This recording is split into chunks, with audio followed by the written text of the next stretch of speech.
Bonjour à tous, bienvenue sur Chronique. Vous avez certainement entendu parler de l'actualité ces derniers jours concernant le racisme vécu par trois filles, je pense, qui devaient entrer dans un restaurant et qui ont été recalées. Et je vais taire le nom du restaurant. Et cet acte de racisme-là s'est produit à Paris. Et je crois que cette semaine-là, j'étais à Paris. Ici, ce que je vais dire, c'est je ne comprends pas pourquoi nous, Africains, nous aimons pleurer. Nous aimons crier au racisme dès qu'il y a on est recalé peut-être à l'entrée d'un restaurant, à l'entrée du bois de nuit ou alors en allant en vacances pour acheter quelque chose, on se fait recaler. Nous devons arrêter de chialer tout le temps. Et je veux m'expliquer. Premièrement, tu ne peux pas travailler, gagner de l'argent et aller te faire plaisir quelque part, on te refuse et tu te mets à insister. Moi, je ne comprends pas ce type de comportement. Pour moi, c'est de la chialerie exacerbée. Moi, je ne vais jamais supplier quelqu'un de manger mon argent. Nous devons arrêter ce comportement. Nous devons nous concentrer sur la communauté. Si on te refuse d'entrer dans un restaurant sous prétexte que tu es noir, ben, qu'est-ce qui t'empêche d'aller dans un autre restaurant africain qui est juste à côté et qui peut-être fournit un service 1000 fois meilleur que là où tu vas aller bouffer? Ok, imaginez un seul instant qu'on laissait ces trois filles-là entrer et que le patron ou je sais pas les gérants de ce restaurant-là étaient entre guillemets racistes. C'est vrai, on a recalé, mais moi j'ai pas vraiment des preuves ni les consignes que le vigile a montré que c'était son patron, malgré que j'ai lu quelques articles où il disait que c'est son patron qui a donné cet ordre. Et donc, qu'est-ce qui te montre que tu vas entrer dans ce restaurant-là et on va te servir de la soupe au préalable que ces gens à la cuisine, ils ont craché dedans ou bien ils t'ont mis de la merde dans ce plat. Hein? À un moment donné, il faut arrêter. Au lieu de pleurer, concentrons-nous, nous soutenons nos frères africains qui ont ouvert le business, pas seulement dans la restauration, même dans l'hôtellerie, même dans différents secteurs en fait. Nous devons soutenir ces entreprises afro-descendantes pour que nos communautés soient fortes. On passe le temps à chialer tout le temps, criant au racisme. Construisons une communauté, comment je vais dire, une communauté forte que fasse. Regardez par exemple, je prends un exemple concrètement, les Chinois. Les Chinois, ils sont victimes de racisme tout autant que les Noirs. Mais est-ce que vous les voyez se plaindre? Non. Qu'est-ce qu'ils font? Ils travaillent en silence, ils subissent le racisme, ne se plaignent pas, mais travaillent en silence. Ce qui fait que leur communauté, financièrement, elle est solide. Et donc, s'il y a un Chinois, par exemple, qui subit peut-être, je sais pas moi, une violence de n'importe quelle sorte, il suffit juste que l'ambassadeur chinois appelle les autorités françaises pour en parler et une enquête est menée. Mais regardez par exemple la communauté africaine. Qu'est-ce qui se passe? Qu'est-ce qui se passe?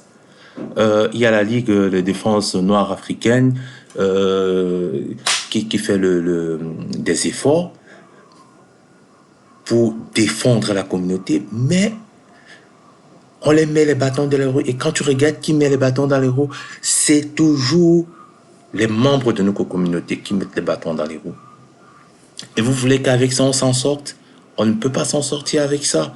Il faut déjà qu'à la base, en fait, les mots me manquent parce que je suis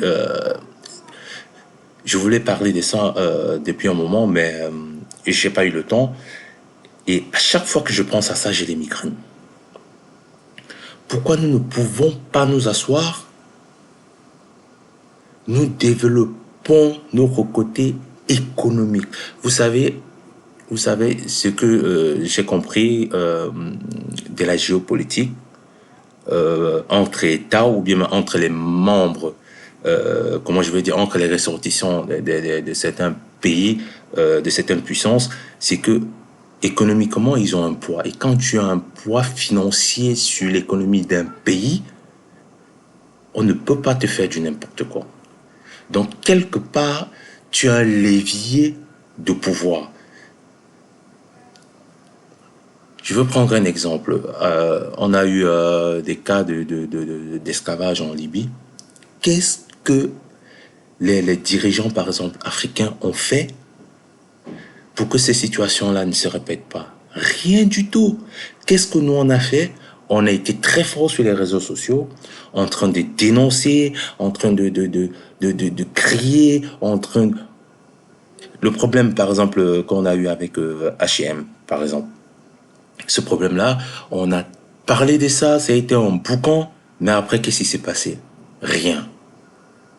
L'esclavage en Libye, rien. Les cas de racisme avérés, rien. On en parle juste sur les réseaux sociaux et ça suffit. Et donc, ce que moi, je vais dire à toi qui m'écoutes, à tous ceux qui m'écoutent, qui font partie de la communauté afro, et pas seulement, et même les membres d'autres communautés qui sont exactement comme nous devrons nous mettre ensemble pour nous soutenir entre nous. Et surtout, avoir un pouvoir économique. Si on n'a pas de pouvoir économique, on ne peut pas avoir une influence sur la politique, sur le politique en fait. Donc, c'était ce que je voulais dire par rapport à ce sujet-là. Et j'aimerais aussi rappeler rappeler un truc à ceux des membres de la diaspora d'origine africaine, pas seulement africaine, aussi des, comment je vais dire, Guadeloupe, des Antilles. Ce que je vais dire, c'est évitons de mettre les émotions quand il y a une situation pareille. Réfléchissons sur le long terme et voyons comment nous pouvons faire pour que ces situations-là ne se répètent plus. Et la seule solution, c'est de frapper dans le portefeuille de l'adversaire. C'est de frapper dans le portefeuille. Et il n'y a que ça qu'ils comprennent. Une fois que tu touches le portefeuille, les gens se réveillent. Et donc, nous devons nous développer sur ce point-là pour que nos paroles portent en fait.